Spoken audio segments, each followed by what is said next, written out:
Assalamu Walaikum. In this video, how to stress shapes in Photopea. Let's begin. First of all, insert your shape or you already inserted any shape. Example,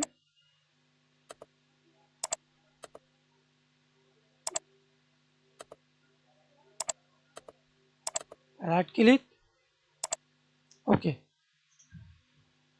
Click the move tool, auto select move on and select any shape. Click transform control or go to edit tab, use free transform. Then show this transform. Then stress.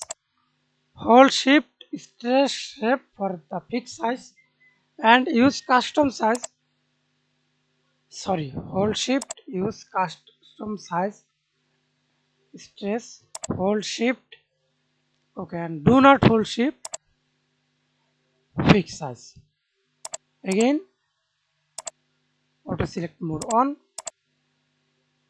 transform control, or go to edit tab, free transform, then hold shift. That's it. Thanks for watching video. Please subscribe to my channel, like, comment, share.